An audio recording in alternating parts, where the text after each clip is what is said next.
Halo semuanya.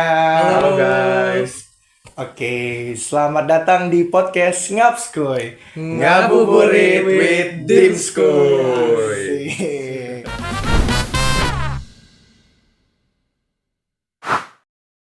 Oke, di episode kali ini kita akan membahas sesuatu yang menarik yang ada di strategi diplomasi, tepatnya di Vietnam, yaitu bambu diplomasi.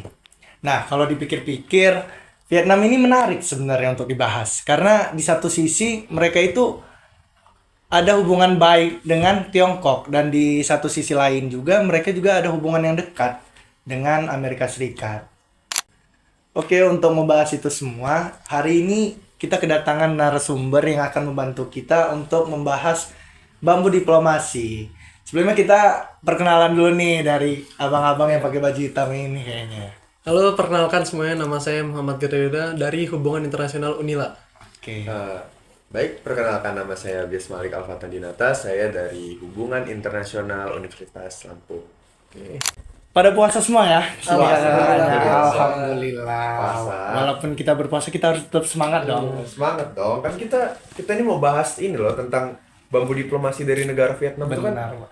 kayak wah keren banget tuh topiknya yang kita ambil kan Iya. tentang bambu diplomasi. Dengan bambu diplomasi itu mereka bisa berhubungan dekat dengan negara-negara besar ya kan. Contohnya banget. Amerika Serikat dan Tiongkok. Iya, benar banget. Oke. Pertama-tama saya penasaran dulu nih istilah bambu diplomasi. Nah, ini sering muncul nih kalau misalkan kita membahas kebijakan luar negeri Vietnam. Mungkin banyak juga yang masih belum tahu apa sih maknanya itu sendiri. Nah, kalau bisa dijelaskan apa sih yang dimaksud dengan bambu diplomasi itu dan kenapa justru bambu itu yang menjadi simbolnya? Nah, kalau dari saya sendiri ya beberapa artikel, jurnal, dan buku-buku yang telah saya pelajari itu sebenarnya bambu diplomasi ini perantara dari negara Vietnam sendiri untuk diplomasi kebijakan luar negeri mereka buat pendekatan ke negara seperti Tiongkok atau Amerika. Nah, bambu diplomasi sendiri ini itu ditemukan awalnya oleh Nguyen Van Trong. Nguyen Van Trong. Nguyen Phu Trong. Oke. Istilah bambu itu tuh digunain karena itu sebagai simbol dan diplomasi Vietnam sendiri karena akarnya dari bambu itu kan kuat dan batangnya itu kan lentur ya. Jadi mungkin ya mereka berpikir kalau itu tuh melambangkan dari diplomasi mereka sendiri gitu. Maksudnya mereka mempunyai akar yang kuat dan batang yang lentur yang bisa kemana-mana gitu loh. Nggak harus ke negara-negara yang deket aja.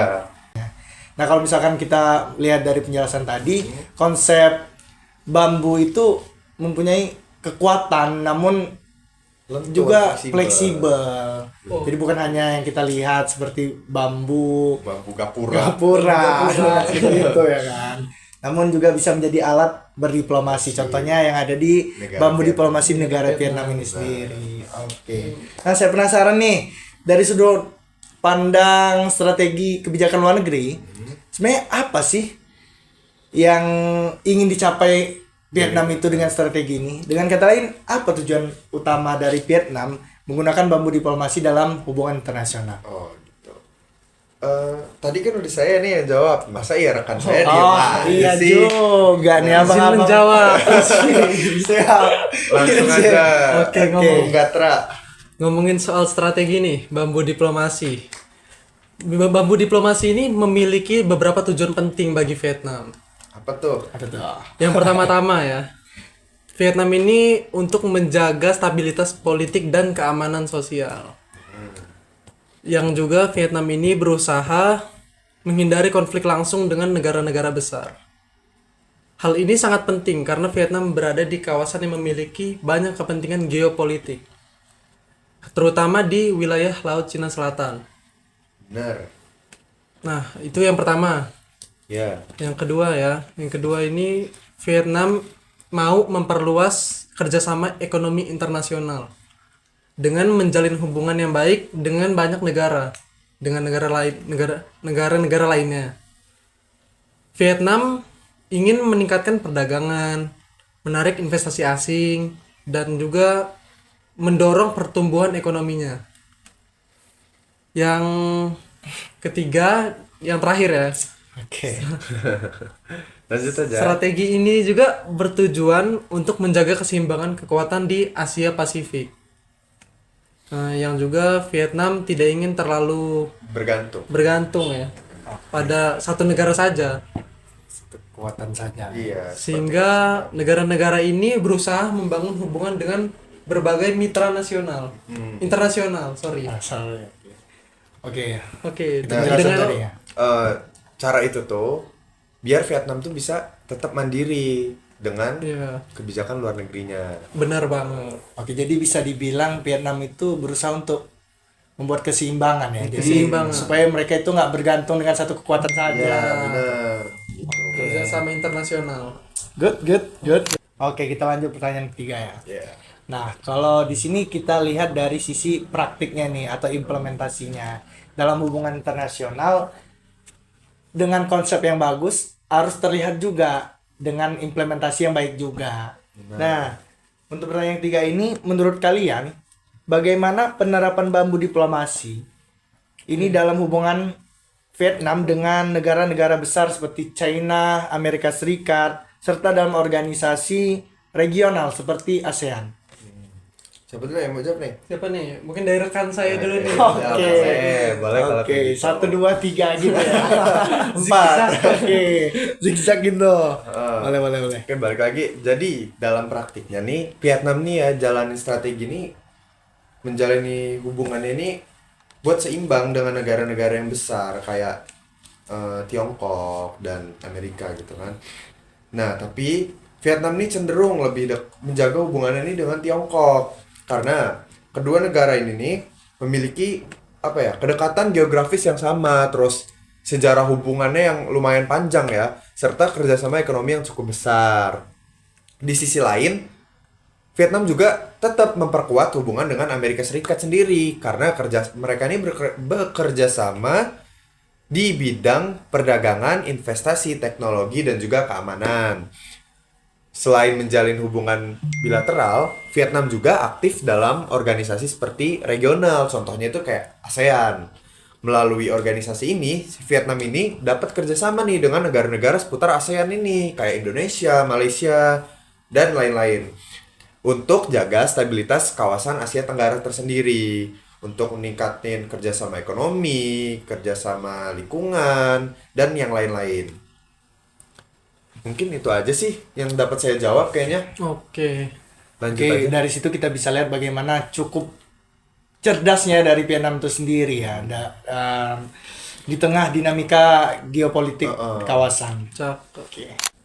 Nah, dari strategi yang dijalankan tadi atau strategi yang sudah dijelaskan oleh saudara Abies tadi, tentu ada dampak posisi Vietnam itu sendiri di dunia internasional. Iya, benar. Nah, menurut kalian nih, sejauh mana sih bambu diplomasi ini mempengaruhi posisi dan peran Vietnam dalam politik global maupun kawasan Asia Tenggara?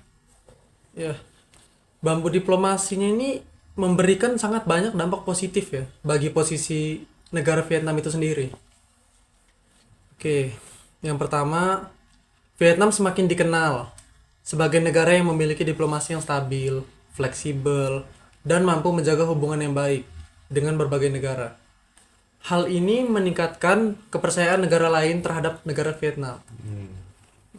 Nah, terus tuh strateginya itu tuh bisa dapat kayak membantu pertumbuhan dari ekonomi negara Vietnam itu sendiri sih. Dengan dia berhubungan baik dengan negara-negara lain, dengan negara-negara asing yang besar-besar kayak Amerika dan Tiongkok itu.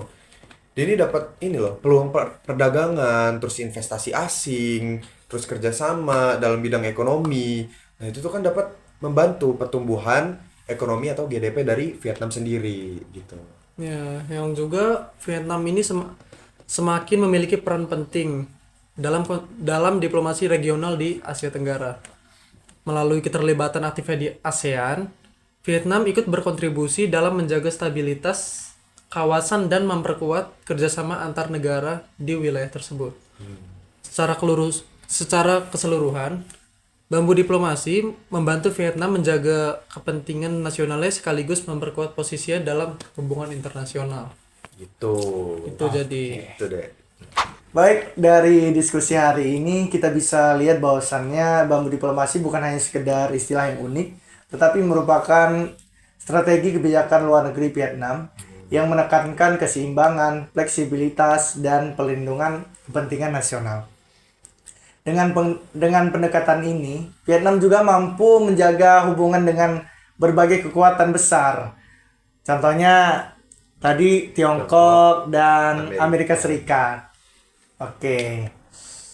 Terima kasih kepada narasumber yang telah menyempatkan hadir pada hari ini untuk menjelaskan semua tentang diplomasi bambu. oke. Mungkin yang tadinya kurang paham dengan makna diplomasi bambu itu apa, terus definisinya apa, kemudian kenapa simbolnya harus bambu, ya kan? Sudah dijelaskan tadi lah pokoknya. Terima kasih banyak untuk saudara Gatra dan saudara Abias.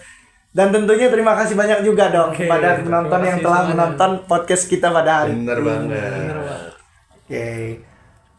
Terima Sampai jumpa di podcast Sampai kita jumpa di podcast selanjutnya.